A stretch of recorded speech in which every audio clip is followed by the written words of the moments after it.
Mater fiat voluntas tua. En el nombre del Padre, y del Hijo, y del Espíritu Santo. Amén. Lectura del Santo Evangelio según San Juan. En aquel tiempo, Jesús se apareció otra vez a los discípulos junto al lago de Tiberíades, y se apareció de esta manera. Estaban juntos Simón Pedro, Tomás, apodado el Mellizo, Natanael, el de Caná de Galilea, los Zebedeos y otros 2 discípulos suyos. Simón Pedro les dice: «Me voy a pescar». Ellos contestan: «Vamos también nosotros contigo». Salieron y se embarcaron, y aquella noche no cogieron nada. Estaba ya amaneciendo cuando Jesús se presentó en la orilla, pero los discípulos no sabían que era Jesús. Jesús les dice: «Muchachos, ¿tienen pescado?». Ellos contestaron: «No». Él les dice: «Echen la red a la derecha de la barca y encontrarán». La echaron y no podían sacarla por la multitud de peces. Y aquel discípulo a quien Jesús amaba le dice a Pedro: «Es el Señor». Al oír que era el Señor, Simón Pedro, que estaba desnudo, se ató la túnica y se echó al agua. Los demás discípulos se acercaron en la barca porque no distaban de tierra más que unos 200 codos, remolcando la red con los peces. Al saltar a la tierra, ven unas brasas con un pescado puesto encima y pan. Jesús les dice: «Traigan de los peces que acaban de coger». Simón Pedro subió a la barca y arrastró hasta la orilla la red repleta de peces grandes, 153. Y aunque eran tantos, no se rompió la red. Jesús les dice: «Vamos, almuercen». Ninguno de los discípulos se atrevía a preguntarle quién era, porque sabían bien que era el Señor. Jesús se acerca, toma el pan y se lo da, y lo mismo el pescado. Esta fue la tercera vez que Jesús se apareció a los discípulos después de resucitar de entre los muertos. Palabra del Señor. Gloria a ti, Señor Jesús.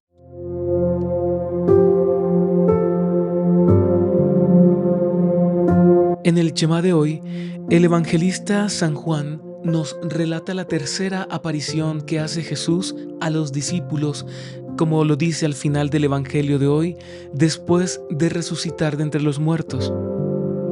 Este es un pasaje singular por lo que va aconteciendo en la medida en el que el Señor se va dando a conocer a los discípulos que desde el principio desconocían que se trataba del resucitado. Y nos dice el evangelista que Pedro les dice a los otros compañeros que estaban con él: «Me voy a pescar». Pedro toma la decisión, como siempre, toma la iniciativa y dice: «Voy a hacer lo que el Señor me ha enseñado a hacer, para aquello para lo cual estoy capacitado. Voy a pescar». Los otros discípulos escuchan y dicen: «Vamos también nosotros contigo».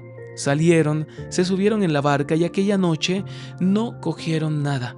Nos dice el evangelista que San Pedro estaba desnudo y de un momento a otro Jesús se aparece en la orilla. Es decir, esta expresión del testimonio de San Juan sobre esta tercera aparición de Jesús, el que Jesús se aparezca en la orilla y no dentro de la barca, es el gesto de un Dios discreto, de un Dios humilde, de un Dios sencillo, de un Dios amoroso. Porque Jesús fácilmente hubiera podido aparecer dentro de la barca para generar más impresión, no como quien llega caminando a la orilla de cualquier lugar, cualquier persona, y simplemente desde allí entabla una conversación con quienes pesca. Jesús fácilmente hubiera podido hacer una entrada triunfal como Dios, que es Dios resucitado, vivo y resucitado. Pero Cristo lo hace como siempre lo supo hacer, caminando en silencio desde la orilla.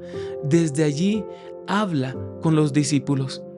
También esta lección del Jesús que se aparece en la orilla, que se presenta en la orilla, también tiene que ver con como les decía ahorita, la discreción del Señor con respecto a nuestras decisiones.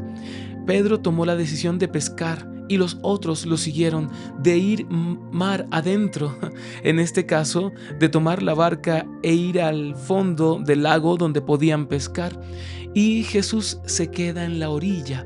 Esto no quiere decir que Jesús no esté con ellos o que Jesús no esté de acuerdo con que se hayan ido a pescar, sino que Jesús permite en la libertad del hombre a que el hombre realice las acciones que a bien le parece de acuerdo al llamado que ha recibido y también a las capacidades que Dios le ha dado. Dios no interrumpe la libre decisión del hombre, la libertad, el libre albedrío de las criaturas, sino que Dios acompaña tus decisiones. Cristo se hace en la orilla porque de alguna manera está acompañando la decisión de Pedro de salir a pescar a la hora que salió a pescar, y también acompaña la decisión de sus compañeros de acompañarle en esta acción propia de su saber y también de su arte. Ahora bien, por la probable distancia en la que pudo haber estado Jesús de la barca, nos dice San Juan que los discípulos que estaban allí no lograron ver quién era, no lograron saber quién era. Y Jesús les dice muy coloquialmente, les dice: muchachos, ¿tienen pescado? Jesús sabía que no tenían pescado porque es Dios. Jesús conoce todo de nosotros. Jesús conoce todo de ti. Sabe todo lo que haces. Sabe tus éxitos, pero también sabe tus fracasos. Jesús sabía que sus discípulos habían fracasado en el arte que más sabían: pescar. Y miren, hermanos, quizás en ese momento los discípulos pudieron haber quizás pretendido que como conocieron a Jesús y fueron sus apóstoles, sus discípulos, sus amigos más íntimos, entonces el arte de pescar y todo lo que ellos sabían a partir de ese momento se iba a dar de una manera mucho más fluida y quizás milagrosa. Es decir, que iban a echar redes y de inmediato iban a pescar. Pero hay una lección bellísima. Son seres humanos que tienen una relación o tuvieron una relación con Dios y que permanece, pero que estaba en ese momento adormecida por la tristeza y la desesperanza de la muerte del maestro. Y Jesús se les aparece en aquella orilla no para entrometerse o abrir más quizás la llaga del fracaso de no haber podido pescar, ellos pretendiendo pescar como lo hacían cuando estaba Jesús abundantemente. Y Jesús les pregunta: ¿tienen pescado? Jesús, sabiendo que ellos no tenían pescado, les lanza la pregunta: ¿tienen pescado? Porque Jesús no intenta con esta pregunta humillarles o, lo repito, ahondar más en el sentimiento de fracaso por no haber pescado nada. Simplemente el Señor muy prudentemente les pregunta para también prudentemente darles la solución. Y aquí, hermanos, encontramos una reflexión y una enseñanza bellísima para nosotros hoy día. Y es que el Señor nos envía al ejercicio pastoral que Él nos ha llamado y nos manda no solos. Él nos acompaña y nos acompañan los ángeles y la Virgen María en todo lo que hacemos, pero también Él respeta nuestras decisiones dentro del ejercicio propio de lo que Él nos pide hacer, porque Él sabe que podemos. Él sabe que lo que Él nos manda a hacer, lo podemos hacer porque contamos con la fuerza del Espíritu Santo. Pedro en ese momento sabía que podía pescar porque era el arte que él sabía y Dios le había dado ese don y esa capacidad de poder pescar, pero también no solo peces del lago, sino hombres como el Señor le había enseñado. Pero llega un momento del ejercicio pastoral, llega un momento de la misión a la que el Señor nos envía, llega un momento de nuestros encuentros de comunidad cristiana en la que no pescamos nada, en la que parece que nada pasa, en la que nos esforzamos y nos esforzamos cada día más y nada pasa, y entra la desesperación y entra esa situación sensación o esa sensación de fracaso y entra esa sensación de desnudez ante lo improbable. Nada ocurre, nada se pega a la red. Y el Señor llega para darnos una solución. El Señor nos pregunta prudentemente: ¿han encontrado algo? ¿Han pescado algo? ¿Ha podido realizarse lo que en la comunidad querían que se realizara? En tu ejercicio de servicio, de apostolado que estás haciendo en tu parroquia, en la misión que se te ha entregado, ¿has podido alcanzar los objetivos que se habían planteado desde el inicio? El Señor lo sabe. El Señor evidentemente conoce todo de nosotros y de lo que hacemos, pero el Señor se arriesga porque Dios es un Dios amoroso, pero es un Dios también como un niño. Se arriesga a preguntarnos: ¿han pescado algo? Y aunque el Señor lo sabe, Él espera escucharlo de nuestros labios. No. No hemos pescado nada, no hemos logrado los proyectos que nos habíamos planteado, Señor. Hemos fracasado. Y el Señor no te pregunta eso, y aunque Él lo sabe, no te lo hace ver de otra manera y ya estando Él más presente, porque quiera ahondar más en la herida del fracaso, sino porque el Señor quiere sanar esa herida con la respuesta y la solución que Él nos sabe dar. Y dice el Señor: echen la red a la derecha de la barca y allí encontrarán. Hay que saber escuchar al Señor en medio de la comunidad. Hay que saber escuchar al Señor en medio de los proyectos que nos planteamos. Hay que saber escuchar al Señor en medio de nuestra familia, porque escuchándolo podremos encontrarnos con la solución, podremos encontrarnos con la respuesta y podremos encontrarnos con que estábamos desnudos ante el poder de Dios que hace milagros allí donde nosotros hemos hecho todo, pero no hemos conseguido nada. Y Pedro dice que se ató la túnica cuando se dio cuenta que era el Señor. Y Pedro se da cuenta que es el Señor por el discípulo amado. El discípulo amado es quien se percata que quien les dice aquello es el Señor. Hermanos, miren cómo el amor nos mueve al reconocimiento de aquel que por alguna situación parece que está distante, allá lejos y no conocemos.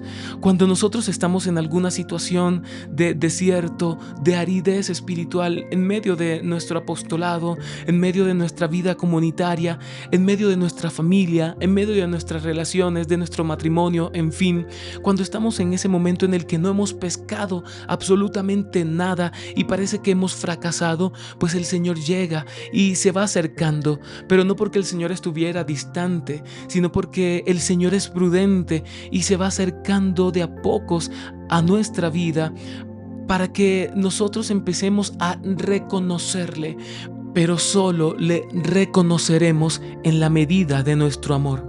Nuestro amor al Señor nos hará reconocerle allí cuando nadie le reconoce. Y cuando el discípulo amado le dice a Pedro: es el Señor, Pedro cae en la conciencia de que realmente es el Señor, porque ya había vivido esta misma experiencia al inicio, en su primer encuentro con el Señor. De alguna manera Pedro experimentó en su corazón y en su alma el reproche del Señor porque había olvidado el primer amor. Pedro en ese momento, dice el evangelista San Juan, que se ata la túnica y se lanza al agua. Es ese volver a dejar todo por el Señor, es ese volver a restaurar en mí el amor primero y decirle al Señor: voy otra vez hasta ti y no me importa todos los peces que cogimos porque contigo lo tengo todo. Pedro se echa al agua, Pedro se lanza otra vez a las aguas sin importar lo que pueda pasar, porque si está con el Señor en él lo es y lo puede todo. Y hermanos, hay un detalle importante. Cuando todos ya llegan a la orilla y se encuentran con el Maestro, con aquel con el que estuvieron durante 3 años, pero parecía que hubiese sido toda la vida, ellos no logran reconocerle completamente. Le conocieron por las obras, pero parece ser que físicamente no le reconocían, porque luego dice que ninguno de los discípulos se atrevía a preguntarle quién era, porque sabían bien que era el Señor. Pero ¿por qué habrían de preguntarle quién era si uno, cuando sabe que alguien es ese alguien que uno sabe que es, uno no tiene que preguntarle? No hay necesidad de confirmar la identidad. Seguramente tiene que ver porque sus ojos todavía estaban nublados ante el misterio de la resurrección. Quizás sus ojos y sus corazones no estaban preparados para ver con claridad el misterio de Dios revelado en Cristo por la resurrección, el misterio de la vida abundante que es promesa para nosotros, revelado en Cristo en ese momento, sino que ellos, porque estaban todavía embotados por el fracaso, entre comillas, de la cruz, entonces ellos todavía no podían ver claramente la vida que ya estaba en su Maestro. Y por eso nos dice el evangelista que no se atrevían a preguntar. Hermanos, el Señor todo el tiempo está con nosotros. Todo el tiempo se acerca desde la orilla, pero ya hoy no está desde la orilla, sino que Él ha caminado sobre las aguas y se ha acercado a la barca para que verdaderamente sepamos que es el Señor. Pero lastimosamente parece que hoy nos falta esa valentía de Pedro de vestirse, ponerse la túnica, salir de la desnudez de la duda y de la falta de fe y lanzarse al agua, lanzarse a aquellas realidades de las cuales queremos más bien apartarnos para ir con el Señor, para ir con el Maestro. Quizás cuando Pedro llegó, porque si se lanzó llegó primero, quizás Pedro pudo reconocer al Señor, pero los demás discípulos parece que no alcanzaban a terminar de ver quién era. El discípulo amado sabía ya que era en su corazón, pero Pedro se acercó y quizás Pedro, aunque pudo reconocer al Señor, quizás no completamente, pero quizás lo reconoció al recibir de él aquel pedazo de pan y aquel trozo de pez que ya el Señor tenía allí en la brasa, porque ya el Señor les tenía el almuerzo preparado, el Señor les tenía el sustento ya listo para que ellos recobraran fuerza y, recobrando fuerza, siguieran esa labor que estaban haciendo. Hermanos, el Señor lo sabe todo, lo completa todo, y el Señor nos reviste ante nuestra desnudez para hacernos presentes ante Él en dignidad y en amor, para darle la mayor gloria. Por eso disponte, hermano y hermana, a recibir de Dios todo lo que Él tiene para darte, pero también dispón tu corazón y tu alma para poder verle allí donde otros no le reconocen, y para poder tener la valentía de lanzarte e ir por el Señor, porque el Señor está esperándote. El Señor te espera en la Eucaristía, el Señor te espera en esa capilla de adoración. El Señor espera a que salgas de tu desnudez y te lances a encontrarle también allí donde está ese prójimo que necesita de una ayuda, de un abrazo, de una voz, que necesita recibir evangelio del Señor a través del testimonio y de la vida de cristianos valientes, que no les dé miedo lanzarse de la barca al agua para ir en busca del Señor en los más pequeños. Hermanos, pidamos al Señor la gracia de poder tener la valentía de Pedro, de poder tener los ojos abiertos como el discípulo amado, abiertos por el amor para reconocer al Señor ahí donde nadie aún le ha reconocido, y para poder ver también la mano de Dios que actúa donde nosotros menos pensamos que el Señor pueda actuar, o quizás de reconocerle y verle, aunque parezca que no es, que podamos verle allí por las acciones, pero aún más por el amor que hay en nuestro corazón, que se une al amor de Dios, que quiere expresarse y manifestarse, y solamente es reconocido, abrazado y acogido por aquellos que verdaderamente le aman. Santísima Trinidad, Padre, Hijo y Espíritu Santo, mora en mí, sé lo que eres en mí. Haz lo que sabes hacer en mí, pues así no me perderé, y por ti podré ver todo como tú lo ves, pues si vives en mí, nunca estaré solo. Amén. Pater, fiat voluntas tua.